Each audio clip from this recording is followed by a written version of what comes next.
당신은 너무 아름다워요. 그렇게 말씀해 주셔서 감사합니다. 아니, 어젯밤에 그 예뻤던 여자가 당신 같은 할머니였어요? 총각. 그래도 좋지 않았어? 강춘자, 70세. 하지만 그녀를 처음 보는 사람들은 되게 깜짝 놀란다. 에이, 70은 무슨. 45쯤 되셨나? 그럴 때마다 춘자는 애써 미소 지으며 손사래를 친다. 그런 소리 하지 마요. 이제 무릎도 시큰거리는데, 그러나 속으로는 그럼. 말 한마디에 하루 종일 기분이 묘하게 들뜨기도 했다. 그녀의 집은 평택의 어느 오래된 원룸 건물, 2층에 자리한 좁은 방 한 칸이었다. 바깥에서 보면 거의 창고처럼 보이지만 안에는 그녀가 오랜 시간 공들여 꾸민 작은 세계가 있었다. 흰 커튼, 작은 식탁, 구석에 조심스레 쌓아놓은 책들, 이따금 햇살이 비스듬히 창으로 들어올 때면 춘자는 그 빛 속에 잠시 멈춰서서 조용히 눈을 감는다. 세상에 혼자라는 사실을 아주 잠깐 잊을 수 있기 때문이다. 춘자의 외모는 말 그대로 타고난 선물이었다. 주름은 있었지만 깊지 않았고, 눈매는 여전히 또렷했고, 목소리는 또래보다 한참 젊어 보였다. 그러나 그녀는 안다. 아무리 외모가 젊어 보여도 사람들의 눈은 나이를 알고 있다. 버스에서 젊은 사람이 자리를 양보하려 할 때 그녀는 서둘러 손을 내저으며 말한다. 아니에요. 전 괜찮아요. 그 순간 그들의 눈동자 속에 잠깐 스친 노인이라는 단어가 그녀의 마음을 톡 건드린다. 춘자는 거울을 본다. 나는 아직 괜찮은데 이 속이 문제야. 속으로 그렇게 말하며 씁쓸하게 웃는다. 생활은 빠듯했다. 국가에서 나오는 연금, 한 달 78만원, 거기서 월세 30만원을 떼고 나면 남는 건 고작 48만원이다. 거기에 수도, 전기, 가스비를 더하면 이달도 벌써 마이너스다. 장을 보러 가면 야채는 늘 상한 것 중에서 고른다. 고기는 거의 사치품이었다. 종종 빵집 앞을 지나며 느껴지는 버터 냄새에 발걸음이 멈춘다. 하지만 손은 절대 지갑을 열지 못한다. 가장 힘든 건 저녁 무렵이었다.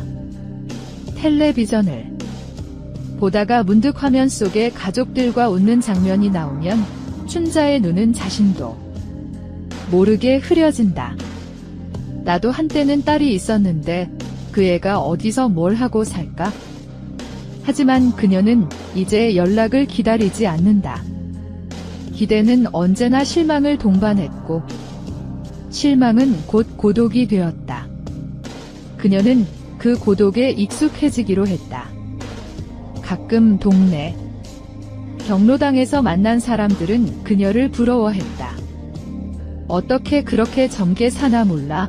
얼굴도 말투도 다 참 보기 좋아. 그럴 때마다 춘자는 한쪽 입꼬리를 올리며 웃었다. 나도 언젠간 늙지요. 다 같이 가는 거예요. 하지만 밤이 되면 그녀는 오랫동안 불을 끄지 못한다. 텔레비전을 틀어놓고 볼펜으로 지난달 지출을 다시 적어본다. 이번 달엔 두유 말고 콩국을 직접 끓여볼까? 휴지 말고 신문지를 잘라서 써볼까? 그녀의 계산은 늘 없음을 전제로 한다. 그 없음을 채우는 건 오직 체념과 근성뿐이다. 춘자는 가끔 스스로에게 묻는다. 내가 너무 오래 산 걸까? 하지만 바로 고개를 젓는다. 아니야, 내가 잘못 산 건 없어. 그녀는 누구보다 치열하게 살았고 아직도 자신을 포기하지 않았다. 그러니 오늘도 눈썹을 그리고 립스틱을 바른다. 그것이 그녀가 매일 아침 세상과 맞서는 방식이었다. 결국 강춘자는 자신이 가진 마지막 자산, 즉 40대처럼 보이는 외모를 쓰기로 마음먹는다. 며칠 밤을 뜬 눈으로 고민했다. 자존심이 무너지는 느낌, 스스로를 바라보는 시선에서조차 멀어지는 수치심, 그리고 세상에 단 한 사람도 그녀의 편이 아니라는 막막함이다. 그러나 빈 통장을 들여다보며 춘자는 결단을 내린다. 죽지 않으려면 살 방법을 찾아야지. 거울 앞에 선 그녀는 거칠어진 손으로 파운데이션을 두텁게 발랐다. 잡티를 가리고 눈가에 주름을 덮었다. 입술에는 선홍빛 립스틱을 2번 덧칠했다. 눈썹을 그리고 진한 아이라인을 그렸다. 거울에 비친 얼굴은 분명 예전의 자신과는 조금 달랐지만 그래도 한참은 젊어 보였다. 마음속에서 마지막으로 남은 망설임이 그녀를 붙잡았지만 춘자는 고개를 저었다. 어차피 아무도 내 사정을 묻지 않아. 왜? 춘자는 옷장을 열었다. 거기엔 15년 전 딸 결혼식에 입으려고 샀던 검정 원피스가 있었다. 한 번도 입지 못하고 고이 걸어둔 채였지만 오늘 그녀는 그 옷을 꺼내 들었다. 그리고 속으로 되뇌었다. 난 살아야 하니까. 평택시내 한적한 밤길을 따라 춘자는 처음으로 미군 전용 클럽이란 곳을 향해 걸었다. 멀리서도 음악 소리와 웃음소리가 새어나왔다. 붉은 조명에 비친 클럽 입구, 문을 지키는 검은 셔츠에 경비원, 그리고 그 앞에서 담배를 피우고 있는 건장한 미군들. 춘자는 잠깐 멈춰섰다. 가슴이 두근거리고 다리에 힘이 풀릴 것 같았다. 하지만 이내 작은 손가방을 힘껏 움켜쥐었다. 두려워도 가야 해. 나에겐 이게 마지막 희망이야. 그리고 천천히, 그러나 또렷하게 발걸음을 옮겼다. 눈동자는 흔들리고 있었지만 입꼬리는 무너지지 않게 단단히 다물고 있었다. 그녀는 그렇게 자신의 운명과 타협하기로 결심한 채 어둡고 번잡한 클럽의 입구를 지나 붉은 불빛 속으로 들어갔다. 한편 주한미군 부대에서 복무 중인 흑인 병사 제이슨 스콧은 오랜만에 찾아온 휴일에 설레는 마음을 감추지 못했다. 새로 산 민트색 셔츠에 은은한 향수를 뿌리고 거울 앞에서 옷깃을 몇 번이고 만지며 중얼거렸다. 오늘은 뭔가 특별한 밤이 될 거야. 그는 평택 시내에서 꽤나 유명한 미군 전용 클럽으로 향했다. 평소엔 군복을 입고 무표정한 얼굴로 부대와 기숙사만 오갔지만 오늘만큼은 한껏 들뜬 청년처럼 거리의 불빛과 사람들의 시선마저 낭만적으로 느껴졌다. 제이슨은 한국 생활 3년 차였다. 한국어도 제법 익숙해졌고 특히 여자와의 대화에 필요한 표현들은 유난히 빨리 배웠다. 그는 한국 여자 특유의 단아함과 부드러운 말투의 매력을 느끼고 있었다. 오늘은 좀 이국적인 한국 여자를 만나볼까? 그는 그렇게 혼잣말을 하며 클럽 입구를 밀고 들어섰다. 안은 어두웠고 붉은 조명이 사람들의 얼굴을 흐릿하게 비추었다. 비트 있는 음악이 리듬을 타며 울리고 바에는 벌써 2명의 병사들이 맥주잔을 기울이고 있었다. 제이슨은 시선을 두리번거리다가 한편에 앉아 조용히 술잔을 들고 있는 한 여성을 발견했다. 그녀는 또래의 병사들이 눈여겨보는 젊은 여자들과는 달랐다. 눈매가 깊고 자세가 단정했으며 화장이 짙었지만 촌스럽지 않고 오히려 기품이 느껴졌다. 그는 그녀가 중년쯤 되어 보인다고 느꼈지만 이상하게도 그 나이가 주는 중후함이 오히려 끌렸다. 한껏 화려하거나 노골적이지 않아서 오히려 더 눈에 띄는 기묘한 기품기였다. 제이슨은 고개를 기울이며 작게 미소 짓고는 그녀에게 다가갔다. 안녕하세요. 혹시 같이 마실래요? 그의 한국어는 약간 어색했지만 충분히 또렷했다. 춘자는 순간 놀란 눈으로 그를 쳐다보았다. 그러나 이내 입가에 야은 미소를 띠고 고개를 끄덕였다. 제이슨은 그녀 옆자리에 앉으며 말했다. 이런 말 하면 좀 이상할 수 있지만 여기서 제일 매력적인 사람이에요. 클럽의 붉은 조명 아래 두 사람의 시선이 조용히 그러나 묘하게 얽히기 시작했다. 춘자의 손끝은 떨리고 있었지만 그녀의 눈동자엔 오랜 시간 봉인되어 있던 무언가가 조용히 조심스럽게 열리려 하고 있었다.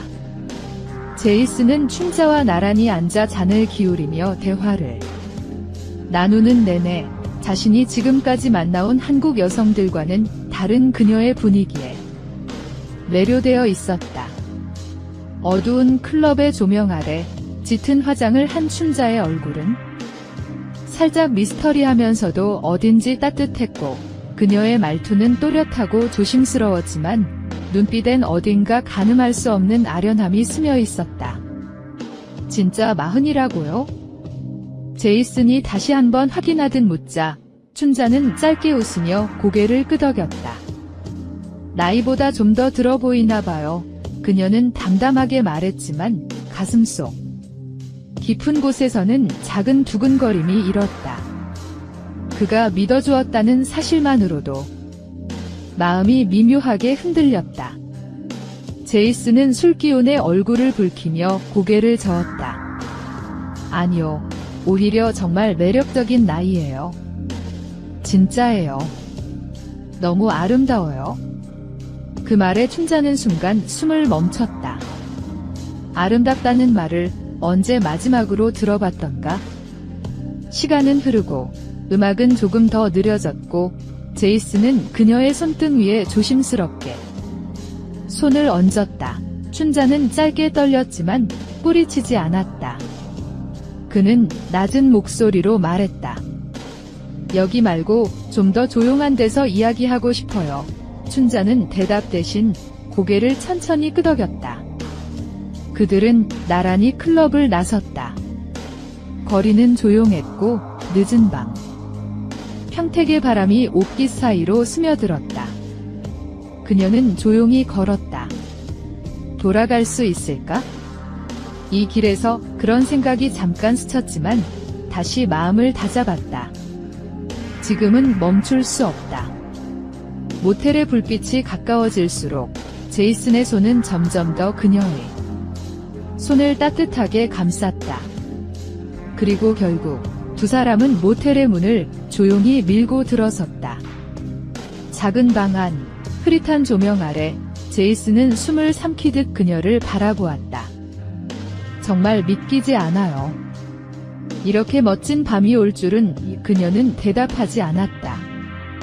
다만 가슴 한쪽에서 무너져 내리는 자존심과 어디선가 되살아나는 여자로서의 본능 사이에서 조용히 스스로와 싸우고 있을 뿐이었다. 그 밤, 춘자는 오랜 세월 잊고 지냈던 것과 누군가에게 선택된다는 감각을 다시금 느끼게 되었다. 햇살이 커튼 사이로 스며들며 모텔방 안을 은은하게 밝히기 시작했다. 제이슨은 먼저 눈을 떴다. 잠깐 낯선 침대 위에서 자신의 위치를 확인하듯 천장을 바라보더니 옆에 조용히 잠든 여인의 얼굴을 바라보았다. 그녀의 머리카락은 밤새 조금 흐트러졌고 화장은 거의 지워져 있었다. 짙었던 아이라인 자국이 눈가에 얼룩처럼 남았고 입가주름도 아침 햇살 아래에선 숨겨지지 않았다. 제이슨은 무심코 숨을 멈췄다. 그리고는 천천히 고개를 갸웃했다. 그의 눈에 의아함이 번지더니 잠시 후엔 조용한 충격으로 굳어졌다. 그녀는 분명 전날 밤 클럽의 붉은 조명 아래에서 본 40 초반의 매력적인 여성 같았는데 지금은 그보다 훨씬 나이가 많아 보였다. 피부의 탄력, 잔주름, 흐려진 입술색, 그리고 지워진 화장 아래 드러난 진짜 얼굴은 확실히 높아였다. 어쩌면 자기 어머니보다도 나이가 많을 수도 있는 그런 인상이었다. 제이슨은 조용히 침대 가장자리에 걸터 앉았다. 몇 번이고 숨을 들이쉬고 내쉬며 그녀를 다시 쳐다보았다. 그는 속았다는 생각보다 이상하리만치 조용했다. 어젯밤 그가 느꼈던 따뜻함과 부드러움, 상대가 주었던 정중한 존중과 어딘지 슬픈 눈빛, 그 모든 것이 귀장이었을지라도 거짓말 같지만 진심이었던 순간들도 있었다. 그는 어렴풋이 느끼고 있었다. 그는 천천히 바지에서 지갑을 꺼냈다. 안에 있는 지폐들을 몇 장 세더니 그중 20만 원을 접어서 춘자의 손 닿을 만한 침대 옆 탁자 위에 조용히 놓았다. 그건 단지 돈이 아니었다. 부끄러움과 이해, 위로와 작별이 섞인 조용한 인사였다. 그녀를 흔들어 깨우진 않았다. 침대 위, 한 손으로 가슴을 덮고 조용히 잠든 그녀의 얼굴은 햇살 속에서 어딘지 모르게 평온하고 오히려 젊어 보이기까지 했다. 제이슨은 조용히 일어나 옷을 입고 신발을 신고 문 앞에서 마지막으로 한 번 뒤를 돌아보았다. 그리고 낮게 혼잣말을 했다. 고마웠어요. 철컥. 도어락 소리가 울리며 문이 닫히고 그의 발자국 소리는 복도를 따라 멀어져 갔다. 춘자는 여전히 조용히 잠들어 있었다. 그러나 햇살이 그녀의 눈가를 비추며 그녀의 눈꺼풀이 아주 조금 미세하게 떨리고 있었다.